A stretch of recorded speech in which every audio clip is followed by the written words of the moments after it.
នឹងឯសួស្តីបងប្អូនទាំងអស់គ្នាបាទនៅក្នុងវីដេអូនេះខ្ញុំនឹងធ្វើការបង្ហាញពីរបៀបនៃការបង្កើតនៅ Bitget Exchange ដោយសារតែខ្ញុំឃើញគ្នាយើងច្រើនដែលគាត់បានធ្វើការបង្កើតនៅ Exchange មួយនេះមិនទទួលបានជោគជ័យឡើយគឺនៅត្រង់ចំណុចនៃការធ្វើ KYC អញ្ចឹងនៅក្នុងវីដេអូនេះខ្ញុំនឹងធ្វើការអាប់ដេតពីរបៀបនៃការបង្កើតឡើងវិញប៉ុន្តែខ្ញុំក៏សូមបញ្ជាក់ផងដែរសម្រាប់អ្នកដែលមិនទាន់មាននៅ Exchange Bitget នេះហើយបើសិនជាធ្វើការបង្កើតតាមរយៈ link របស់ខ្ញុំណាអ្នកទាំងអស់គ្នានឹងទទួលបានការ sale ត្រឡប់មកវិញរហូតដល់ 20% មិនថាបងប្អូនទាំងអស់គ្នាធ្វើការទិញលក់នៅក្នុង spot ឬក៏ធ្វើការទិញលក់នៅក្នុង future ឡើយអញ្ចឹងរាល់ការទិញរបស់បងប្អូនទាំងអស់គ្នានឹងទទួលបានត្រឡប់មកវិញគឺ 20% តែម្ដងវាល្អមែនតើណាសម្រាប់អ្នកដែលគាត់ចូលចិត្តធ្វើការទិញលក់អ្នកទាំងអស់គ្នាត្រូវដឹងថានៅពេលដែលយើងប្រើប្រាស់ទៅលើ exchange មួយហើយយើងធ្វើការលក់ឬក៏យើងធ្វើការទិញកាក់ណាមួយដើម្បីទទួលបានផលចំណេញexchange តែងតែធ្វើការកាត់សេវាអញ្ចឹងបើសិនជាបងប្អូនទាំងអស់គ្នាធ្វើការចុចឈ្មោះតាមរយៈ link របស់ខ្ញុំហើយអ្នកទាំងអស់គ្នានឹងទទួលបានហើយណា 20% នេះគឺ sale រាល់ការទិញលក់តែម្ដងអញ្ចឹងកុំឲ្យខាតពេលយូរខ្ញុំនឹងធ្វើការបង្ហាញពីរបៀបនៃការចុះឈ្មោះជាមួយនឹង exchange មួយនេះទីសិននឹងអញ្ចឹងបើសិនជាពេលនេះបងប្អូនទាំងអស់គ្នាកំពុងតែតាមដានទស្សនាវីដេអូរបស់ខ្ញុំដើម្បីធ្វើការចុះឈ្មោះទទួលបាន 20% ត្រឡប់មកវិញអ្នកទាំងអស់គ្នាគ្រាន់តែចុចទៅលើចំណងជើងឬក៏ title នៃវីដេអូរបស់ខ្ញុំនេះមកបន្ទាប់មកបងប្អូនទាំងអស់គ្នានឹងចូលមកកាន់ទម្រង់នេះនៅពេលដែលចូលមកកាន់ទម្រង់នេះហើយបងប្អូនទាំងអស់គ្នានឹងឃើញណា link ខាងលើនេះបងប្អូនទាំងអស់គ្នាគ្រាន់តែចុចទៅលើ link មួយហ្នឹងទៅនឹងអញ្ចឹងនៅពេលដែលចុចទៅលើ link ហ្នឹងហើយអ្នកទាំងអស់គ្នាបើសិនជាឃើញទម្រង់បែបនេះអ្នកទាំងអស់គ្នាត្រូវយក browser Chrome ណាទៅចុចទៅលើនឹង2ដងមកប៉ុន្តែបើសិនជាបងប្អូនទាំងអស់គ្នាមិនឃើញទម្រង់បែបនេះទេគឺអ្នកទាំងអស់គ្នានឹងចូលទៅកាន់ទម្រង់នៃការចុះឈ្មោះអូតូតែម្ដងណាដោយសារតែខ្ញុំឃើញទម្រង់បែបនេះអញ្ចឹងខ្ញុំចុចទៅលើ browser Chrome 2ដងណានេះគឺជាទម្រង់នៃការចុះឈ្មោះអ្នកទាំងអស់គ្នាអាចចុចទៅលើពេលថាបាទអា sub នេះមកណាចុចទៅលើ sub ខាងលើនឹងមកអូខេអញ្ចឹងនេះគឺជាទម្រង់នៃការចុះឈ្មោះសម្រាប់ការចុះឈ្មោះអ្នកទាំងអស់គ្នាត្រូវតែធ្វើការបំពេញនៅ email ខាងលើបាទការចុះឈ្មោះយើងអាចប្រើលេខទូរស័ព្ទដៃក៏បានប្រើនៅ email ក៏បានដែរប៉ុន្តែតាមការ recommend របស់ខ្ញុំគិតថាអ្នកទាំងអស់គ្នាគួរតែប្រើនៅ email ទៅបាទព្រោះ email គឺវាមានសុវត្ថិភាពជាងការប្រើប្រាស់ជាមួយនឹងលេខទូរស័ព្ទដៃអូខេអញ្ចឹងនៅកន្លែងនេះខ្ញុំសូមធ្វើការបំពេញនៅ email ខ្ញុំសូមបញ្ជាក់សិននេះគឺជា email នេះគឺជា password ណាអូខេអញ្ចឹងខ្ញុំបំពេញនឹងឥឡូវនេះគឺខ្ញុំបានធ្វើការបំពេញនៅ email ហើយអ្នកនរគ្នាត្រូវចាំសម្រាប់ email និង password ណាมันអាចធ្វើការបង្កើតឲ្យភ្លេចបានទេណាព្រោះបើសិនជាពេលនេះអ្នកនរគ្នាធ្វើការបង្កើតហើយប៉ុន្តែអ្នកនរគ្នាមិនទាន់ចង់ធ្វើការប្រើប្រាស់ណាអ្នកនរគ្នាថ្ងៃតទៅមុខទៅចង់ប្រើប្រាស់ហើយអ្នកនរគ្នាភ្លេចនៅ email និង password គឺអ្នកនរគ្នាមិនអាចយកត្រឡប់មកវិញបានឡើយព្រោះខ្ញុំឃើញគ្នាយើងច្រើនតែគាត់តែងតែធ្វើការបង្កើត exchange ក៏អត់បានចាំណាអញ្ចឹងគាត់ចង់យកមកប្រើវិញគឺគាត់អត់មានសិទ្ធិក្នុងការយកមកវិញព្រោះគាត់ភ្លេចទាំង email ទាំង password អីចឹងណាអូខេអញ្ចឹងកន្លែងនេះខ្ញុំបំពេញ email ហើយអញ្ចឹង password សម្រាប់ password ខ្ញុំនឹងឧទាហរណ៍បន្តិចណាកន្លែងនេះគឺយើងត្រូវដាក់ចាប់ពី8ខ្ទង់ឡើងអញ្ចឹងឧទាហរណ៍ថាបាទខ្ញុំដាក់ថា Dara បាទដាឥឡូវខ្ញុំសូមធ្វើការបើកកន្លែងនេះឲ្យមើលណាអូខេនេះបាទ Dara ដាវ៉ាន់អូខេឧទាហរណ៍ណាហើយបន្ទាប់មកអ្នកនរគ្នាឃើញបាទ tick 2អញ្ចឹងយើងដាក់ទៀតមក1 2 3 4 5អ្នកនរគ្នាដាក់លេខណាដែលមានការចងចាំដោយខ្លួនឯងបន្ទាប់មកខ្ញុំនឹងធ្វើការថែមនៅសញ្ញានេះមួយបាទនៅពេលដែលថែមសញ្ញាអ្នកនរគ្នាឃើញគ្រីអស់ហើយណាគ្រីអស់យើងចុចគ្រីនេះមកគឺរួចរាល់ហើយណាបន្ទាប់ពីយើងធ្វើការបំពេញ email ហើយនិង password រួចរាល់អ្នកនរគ្នាអាចចុចគ្រីកន្លែងនេះណាគ្រីកន្លែងនឹងមួយទៀតមកហើយ password គឺផ្ដើមនៅអក្សរធំបាទគឺផ្ដើមអក្សរធំអូខេបន្ទាប់មកយើងចុចទៅលើ create account នៅពេលដែលយើងចុចទៅលើវាថា create account ហ្នឹងអ្នកនរគ្នានឹងចូលមកកាន់ទម្រង់នេះអ្នកនរគ្នាត្រូវធ្វើការរើសនៅរូបភាពឲ្យបានត្រូវគ្នាមើលរូបភាពខាងលើហើយនិងរូបភាពកន្លែងនេះអញ្ចឹងកន្លែងនេះគឺមានរូបដូចជាចម្រៀងណាបាទអញ្ចឹងគឺជារូបភាពទី1អញ្ចឹងយើងយកម្រាមដៃចុចមកយើងមើលមកនេះគឺជារូបភាពទី1ហើយរូបភាពទី2គឺខ្ញុំឃើញនៅកន្លែងនេះណាខ្ញុំចុចកន្លែងហ្នឹងបាទហើយទី3គឺខ្ញុំឃើញកន្លែងនេះណារូបភាពទី3កន្លែងនេះអញ្ចឹងខ្ញុំចុចកន្លែងហ្នឹងមកអូខេបន្ទាប់មកខ្ញុំចុចទៅលើបាទបន្ទាប់ពីចុចរួចរាល់យើងចុចទៅលើអូខេបាទនៅពេលដែលយើងចុចទៅលើអូខេបើសិនជាត្រឹមត្រូវអ្នកនរគ្នាវានឹងជោគជ័យប៉ុន្តែបើសិនជាអត់ត្រឹមត្រូវទេគឺអត់ជោគជ័យទេអញ្ចឹងយើងអាចធ្វើឡើងវិញណាខ្ញុំចុចទៅលើ create account ម្ដងទៀតអូខេបន្ទាប់មកខ្ញុំនឹងធ្វើការរើសម្ដងទៀតណាកន្លែងនេះគឺយើងឃើញរូបភាពទី1ខ្ញុំឃើញកន្លែងនេះរូបភាពទី2កន្លែងនេះខ្ញុំនឹងចុចកន្លែងនេះណាបាទហើយរូបភាពទី3អ្នកនរគ្នាខ្ញុំចុចកដាលបាទបន្ទាប់មកខ្ញុំចុចទៅលើអូខេម្ដងទៀតហ្នឹងហើយនៅពេលដែលយើងធ្វើការ verify ត្រឹមត្រូវហើយអ្នកនរគ្នាយើងនឹងចូលមកកាន់ទម្រង់នេះយើងត្រូវចូលទៅកាន់ Gmail របស់យើង Gmail របស់យើងគឺ load មកហើយបាទគឺនឹងផ្ញើនៅកូដចំនួន6ខ្ទង់អញ្ចឹងយើងចូលទៅកាន់ Gmail របស់យើងហ្នឹងហើយអ្នកនរគ្នាអាចចុចទៅលើ Gmail មកអូខេបន្ទាប់មកខ្ញុំនឹងធ្វើការទាញបាទនេះបាទមិនចាំបាច់ refresh ក៏វា load មកដែរបាទនេះគឺជាប្រអប់សារហ្នឹងចុចលើប្រអប់សារហ្នឹងមកហើយយើងយកម្រាមដៃចុច copy មកយើងចម្លងម្ដងមួយក៏បានដែរណាអញ្ចឹងខ្ញុំចុច copy កន្លែងនេះ អូខេចុច copy បាទរួចរាល់ខ្ញុំចេញពីកន្លែងហ្នឹងខ្ញុំចូលមកនេះវិញបន្ទាប់មកខ្ញុំចុច paste កន្លែងនេះណា paste កន្លែងហ្នឹងមកបាទអូខេចុចទៅលើ paste លោបាទលោ paste ហ្នឹងមកបន្ទាប់មកគឺយើងនឹងទទួលបានជោគជ័យណាហ្នឹងហើយអ្នកនរគ្នានេះគឺជារបៀបនៃការចុះឈ្មោះជាមួយនឹង Bitget Exchange ឥឡូវនេះគឺយើងបានធ្វើការចុះឈ្មោះទទួលបានជោគជ័យហើយបន្ទាប់ពីយើងចុះឈ្មោះទទួលបានជោគជ័យគឺយើងធ្វើការបំពេញនៅ KYC មួយទៀតណាអូខេអញ្ចឹងកន្លែងនេះខ្ញុំចុចខ្វែងតែម្ដងទៅអូខេអញ្ចឹងអ្នកនរគ្នាកន្លែងនេះគឺរួចរាល់ហើយខ្ញុំអាចចុចខ្វែងកន្លែងហ្នឹងសិនណាអូខេខ្ញុំចុចកន្លែងណាមួយដើម្បីធ្វើការខ្វែងសិនអូខេខ្ញុំ back ថយក្រោយអ្នកនរគ្នានឹងឃើញពាក្យថា verify កន្លែងនេះណាយើងនឹងឃើញពាក្យថា verify យើងគ្រាន់តែចុចទៅលើ verify កន្លែងហ្នឹងមកប៉ុន្តែបើសិនជាអ្នកនរគ្នានេះទេខ្ញុំសូមធ្វើការបិទកន្លែងហ្នឹងសិនដើម្បីធ្វើការបង្ហាញឲ្យអ្នកនរគ្នាធ្វើការដំឡើង app វិញណាហ្នឹងហើយអញ្ចឹងឥឡូវខ្ញុំចេញពីកន្លែងហ្នឹងអ្នកនរគ្នាអាចចូលទៅកាន់ Play Store ឬក៏ App Store ទៅណាអញ្ចឹងខ្ញុំចូលមកកាន់ App Store របស់ខ្ញុំអូខេខ្ញុំចុចទៅលើ App Store ហើយបន្ទាប់មកខ្ញុំគ្រាន់តែចុចប៊ូតុង search កន្លែងនេះខ្ញុំគ្រាន់តែ search ពាក្យថាបាទ Bitget ណាខ្ញុំចុចកន្លែងនេះមកខ្ញុំចុចទៅលើបាទខ្ញុំ search ពាក្យថាបាទ Bitget Exchange ណាអ្នកនរគ្នាអាចឃើញនេះចុចទៅលើនឹងមកបាទដល់ពេលដែលយើងចុចមកអ្នកនរគ្នានឹងឃើញនេះ logo បាទ Bitget Exchange ប្រយ័ត្នច្រឡំ Bitget Wallet នេះគឺជា Bitget Wallet ណាយើងយក Bitget Exchange នឹងមកខ្ញុំចុចកន្លែងហ្នឹងហើយអ្នកនរគ្នាអាចធ្វើការដំឡើងមកដោយសារតែខ្ញុំបានធ្វើការដំឡើងរួចរាល់ហើយអញ្ចឹងណាបាទដល់ពេលដែលខ្ញុំធ្វើការដំឡើងរួចរាល់ខ្ញុំនឹងឃើញពាក្យថា open ហើយណាអញ្ចឹងបើសិនជាអ្នកនរគ្នាដំឡើងរួចរាល់ហើយអ្នកនរគ្នាគ្រាន់តែចុចទៅលើពាក្យថា open នឹងមកបាទនៅពេលដែលយើងចុចទៅលើពាក្យថា open នេះយើងនឹងចូលមកកាន់ទម្រង់នៃការ log in ចូលហើយណាខ្ញុំចុចទៅលើពាក្យថា hello អូខេចុចទៅលើពាក្យថា hello បន្ទាប់មកយើងចុចទៅលើពាក្យថា continue នៅពេលដែលយើងចុចទៅលើ continue យើងចុចទៅលើ okay អូខេបន្តមកទៀតខ្ញុំចុចខ្វែងមកហ្នឹងហើយបន្តមកទៀតអ្នកនរគ្នានឹងឃើញពាក្យថា get start បើសិនជាយើងមិនចុច get start កន្លែងហ្នឹងទេយើងអាចចុចកន្លែងសញ្ញា logo ខាងលើនេះក៏បានដែរណាយើងយកមួយណាក៏បានដែរយើងចុចទៅលើ logo ហ្នឹងក៏នៅតែឃើញពាក្យថា get start អញ្ចឹងយើងចុចទៅលើ get start ហ្នឹងមកបន្ទាប់មកទៀតយើងនឹងចូលមកកាន់ទម្រង់នេះហើយអ្នកនរគ្នាក៏លេចមកមើលកន្លែងនេះយើងនឹងឃើញពាក្យថា log in អញ្ចឹងមិញនេះគឺយើងបានធ្វើការចុះឈ្មោះតាមរយៈ browser រួចរាល់ហើយគឺចុងក្រោយនេះគឺយើងត្រូវធ្វើការ log in ចូលណាព្រោះយើងបានចុះឈ្មោះរួចរាល់អញ្ចឹងខ្ញុំចុចទៅលើពាក្យថា log in កន្លែងនេះបាទបន្ទាប់ពីយើងចុចទៅលើ log in យើងត្រូវបំពេញបាននៅ email ដែលយើងបានធ្វើការចុះឈ្មោះអញ្ចឹងខ្ញុំសូមធ្វើការបំពេញតែឥឡូវខ្ញុំបានធ្វើការបំពេញរួចរាល់ហើយបាទសម្រាប់ email បន្ទាប់មកខ្ញុំចុចទៅលើ button next ណាយើងចុចទៅលើ next បន្ទាប់មកទៀតយើងនឹងឃើញទម្រង់មួយទៀតគឺទម្រង់នៃការបំពេញនៅ password នៅពេលដែលយើងបំពេញ password មកគឺរួចរាល់ហើយអ្នកនរគ្នាត្រូវចាំខ្លួនឯង password ហ្នឹងគឺអ្នកនរគ្នាជាអ្នកដែលបង្កើតខ្លួនឯងនៅពេលដែលយើងចុះឈ្មោះណាអញ្ចឹងកន្លែងនេះខ្ញុំសូមធ្វើការបំពេញហ្នឹងហើយឥឡូវទាំង email ទាំង password ខ្ញុំបំពេញរួចរាល់ហើយបន្ទាប់មកខ្ញុំចុចទៅលើ button login ណាបន្ទាប់ពីខ្ញុំចុចទៅលើ login ហើយយើងនឹងចូលមកកាន់ទម្រង់នៃការបំពេញកូដមួយទៀតបាទយើងចុចទៅលើ button confirm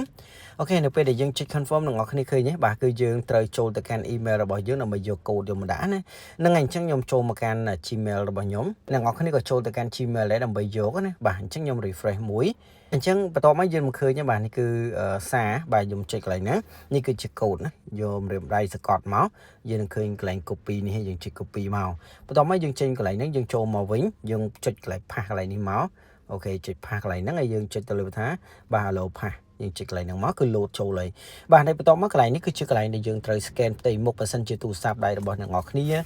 មាន scan ផ្ទៃមុខយើងគួរតែ scan ទៅបើសិនជាទូរស័ព្ទដៃរបស់យើងមានការដោះកូដដោះអីយើងដោះទៅតាមនឹងអញ្ចឹងណាបាទអូខេអញ្ចឹងបន្ទាប់មកដោយសារតែនេះគ្រាន់តែជាវីដេអូនៃការបង្ហាញហើយសម្រាប់ការធ្វើ KYC ក៏ចឹងដែរបាទគឺខ្ញុំអត់មានអត្តសញ្ញាណប័ណ្ណណាដើម្បីធ្វើការបង្ហាញទេខ្ញុំគ្រាន់ត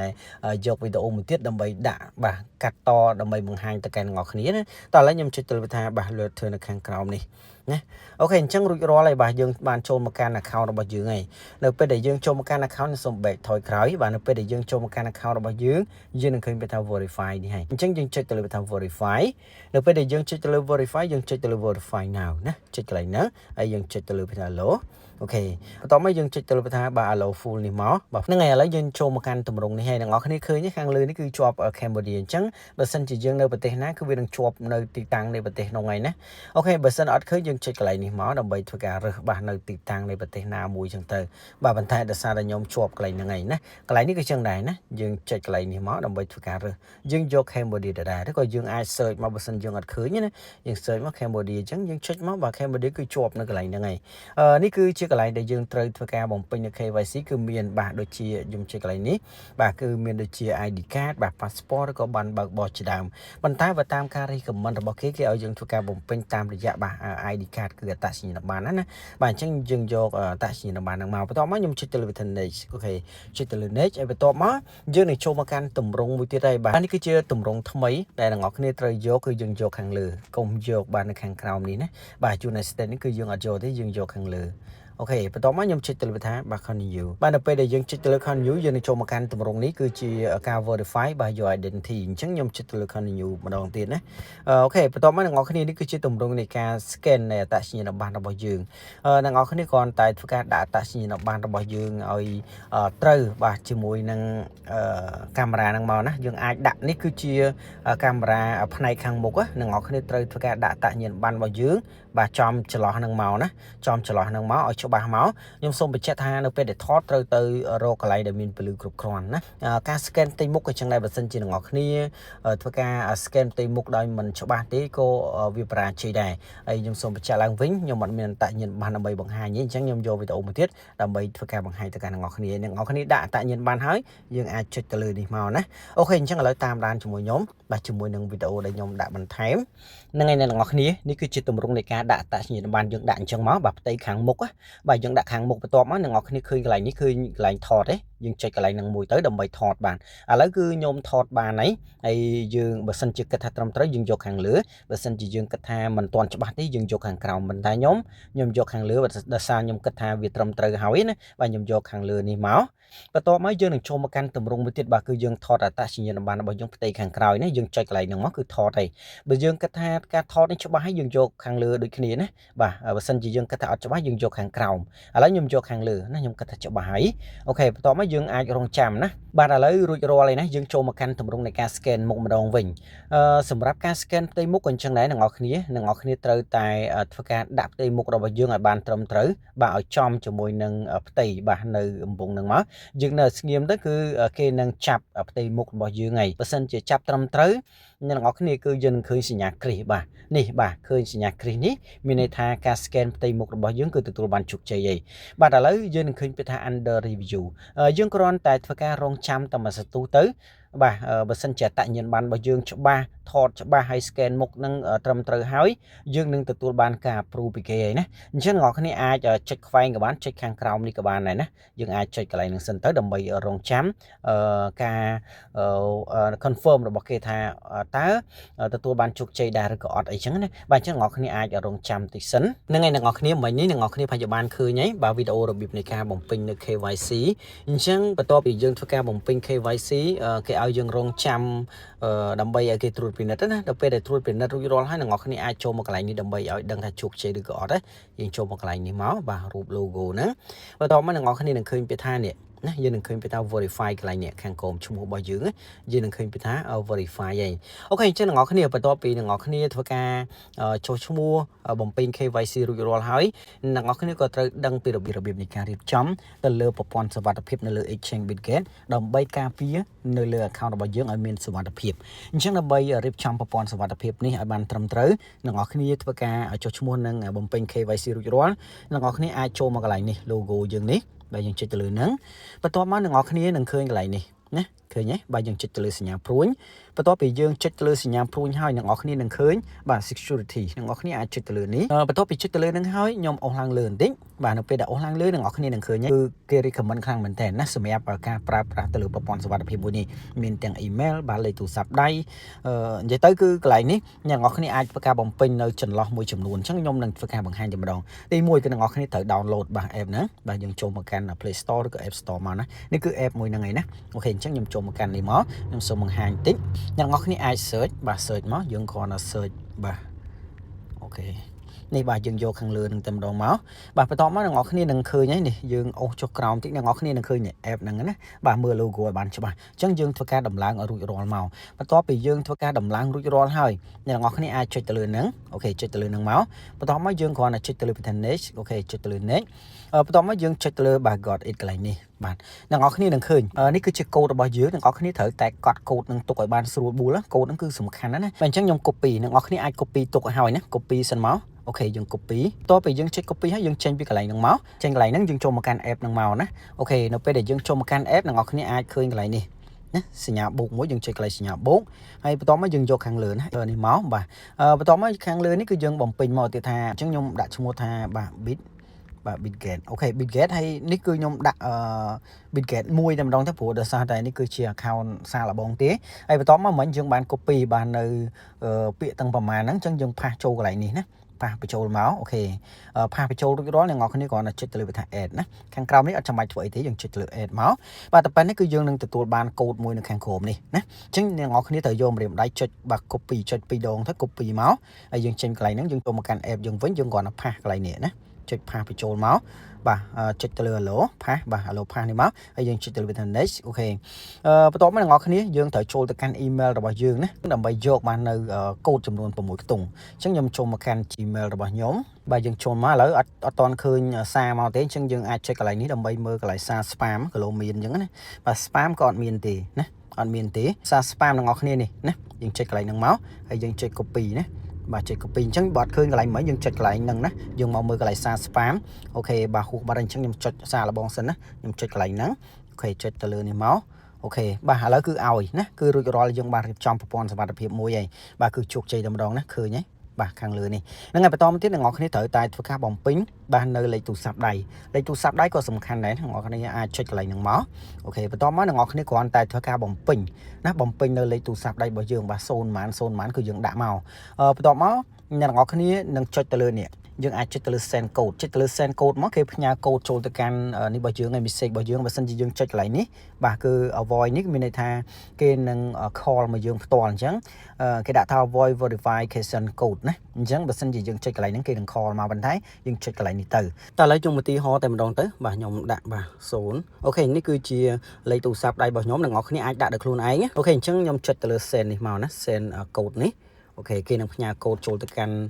លេខទូរស័ព្ទដៃរបស់យើងហ្នឹងណាអូខេនេះគឺនាទីបាទ1នាទីយើងត្រូវយកកូដមកដាក់បាទឥឡូវខ្ញុំទទួលបានកូដអីបាទខ្ញុំនេះឃើញកូដអីបាទចូលមកអញ្ចឹងខ្ញុំចុចកន្លែងបាទឥឡូវខ្ញុំនឹងធ្វើការដាក់កូដចូល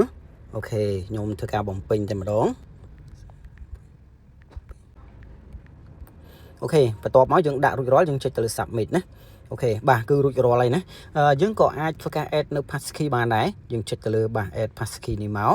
អូខេបន្ទាប់មកអ្នកនរគ្នា add passkey គឺគេនឹងផ្ញើកូដចូលទៅកាន់ email ហើយយើងត្រូវយកកូដបន្ថែមអញ្ចឹងខ្ញុំចូលមកកាន់ Gmail របស់ខ្ញុំបាទនេះគឺ Gmail ផ្ញើមកហើយអូខេខ្ញុំចេញពីកន្លែងនេះបន្តិចខ្ញុំនឹងចូលមកកាន់ primary វិញណាអូខេនេះបាទកូដផ្ញើមកហើយចុចកន្លែងហ្នឹងមកហើយខ្ញុំយកម្រាមដៃសកត់តិចមកហើយចុច copy អូខេរួចរាល់ខ្ញុំចេញវិញខ្ញុំផាសបញ្ចូលណាចុចផាសមកយើងចុច allow pass អូខេរួចរាល់យើងចេញពីកន្លែងហ្នឹងយើងចូលមកកាន់ app នេះវិញដើម្បីយកកូដអញ្ចឹងខ្ញុំចុចកន្លែងនេះ2ដងដើម្បីយកកូដណាអញ្ចឹងខ្ញុំចុច pass ម្ដងទៀតអូខេចុចទៅលើ allow pass បាទគឺរួចរាល់ហើយណានេះយើងចុចទៅលើ add passkey មកណាយើង scan មុខឬក៏ដោះកូដឬក៏ scan ម្រាមដៃអីចឹងណាអូខេអញ្ចឹងអ្នកនរគ្នាខ្ញុំគិតថាអ្នកនរគ្នានឹងយល់ពីវីដេអូនេះពីរបៀបនៃការរៀបចំប្រព័ន្ធសុវត្ថិភាពឬក៏ការបង្កើតនៅ exchange Bitget នេះឲ្យទទួលបានជោគជ័យបាទអញ្ចឹងវីដេអូនេះខ្ញុំសូមបញ្ចប់ត្រឹមតែប៉ុណ្ណេះបាទយើងជួបគ្នានៅក្នុងវីដេអូក្រោយបន្តទៀតបាទ